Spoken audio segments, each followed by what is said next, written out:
Future ഇമോഷൻസിനെ നമ്മുടെ ബോഡിയെ പഠിപ്പിക്കുകയാണ്. Future emotions എന്ന് പറഞ്ഞാൽ നമ്മൾ ഇതുവരെ അവിടെ എത്തിയിട്ടില്ല, പക്ഷേ എത്തുന്നതിന് മുമ്പ് ഫ്യൂച്ചർ ഇമോഷൻസ് എങ്ങനെയായിരിക്കും എന്നുള്ളത് നമ്മുടെ ബോഡിയെ പഠിപ്പിക്കുകയാണ്. 70% നമ്മുടെ തോട്ട്സ് ഫ്യൂച്ചർ ഇമോഷൻസിലേക്ക് മാറിക്കഴിഞ്ഞാൽ ബ്രെയിൻ എന്ന് പറയുന്നത് ഫ്യൂച്ചറിലെ നമ്മളായി ബ്രെയിൻ നമ്മളെ കാണാൻ തുടങ്ങും, അല്ലെങ്കിൽ ബ്രെയിനിന്റെ പാറ്റേൺസ് അങ്ങനെ ആവാൻ തുടങ്ങും, അല്ലെങ്കിൽ ഫ്യൂച്ചറിലെ ആളുടെ ആരാണോ ആവാൻ ആഗ്രഹിക്കുന്നത്, എന്തൊക്കെയാണോ നമുക്ക് നേടാൻ ആഗ്രഹിക്കുന്നത്, എന്തൊക്കെ നമുക്ക് എക്സ്പീരിയൻസ് ചെയ്യണം, ഇതിന്റെ എല്ലാം ഫ്യൂച്ചറിലെ നമ്മുടെ ബ്രെയിൻ പാറ്റേൺ നമ്മൾ ഇവിടെ കൊടുത്തു കഴിഞ്ഞാൽ ഫ്യൂച്ചറിലെ ആരാകാനാണോ നമ്മൾ ആഗ്രഹിക്കുന്നത് അവരെ പോലെ നമ്മുടെ ബ്രെയിൻ പ്രവർത്തിച്ചു തുടങ്ങും. അപ്പൊ നമ്മുടെ ലക്ഷ്യം എന്താണെന്ന് വെച്ച് കഴിഞ്ഞാൽ ഓരോ ദിവസവും ചെറുതായിട്ടെങ്കിലും ഫ്യൂച്ചറിലെ ഇമോഷൻസിനെ നമ്മളിലേക്ക് കൊടുക്കുക എന്നുള്ളതാണ്. എന്ത് സംഭവിക്കുമെന്ന് വെച്ച് കഴിഞ്ഞാൽ നമ്മൾ ഏകദേശം 70% ഫ്യൂച്ചറിലെ നമ്മൾ പഠിപ്പിച്ചു തുടങ്ങിയാൽ പതിയെ ഈ ഇമോഷൻസ് കുറയാൻ തുടങ്ങും. നമ്മുടെ ബോഡിയെ പുതിയ സെല്ലുകൾ വരുന്തോറും പാസ്റ്റ് ഇമോഷൻസ് പതിയെ ഫെയ്ഡ് ഔട്ട് ആവാൻ തുടങ്ങും. കൂടുതൽ സമയവും ഫ്യൂച്ചർ ഇമോഷൻസിനെ നമ്മൾ പഠിപ്പിച്ചുകൊണ്ടിരുന്നാൽ ഇവഞ്ച്വലി ആ ബോഡിയുടെ മെമ്മറീസ് ഒക്കെ പതിയെ മാറി ഓൾഡ് മെമ്മറീസ് ചെറുതായി ഫ്യൂച്ചറിലേക്കുള്ള നമ്മുടെ മെമ്മറീസ് കൂടുതലായി വരും. അങ്ങനെ സംഭവിച്ചു കഴിഞ്ഞാൽ ബ്രെയിൻ എന്ന് പറയുന്നത് നമ്മൾ ആഗ്രഹിക്കുന്ന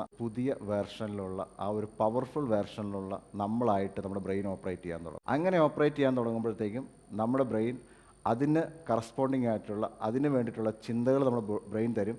നമ്മുടെ ബോഡിയെ ഓട്ടോമാറ്റിക്കായിട്ട് ചെയ്യേണ്ട കാര്യങ്ങൾ ചെയ്യിപ്പിക്കും.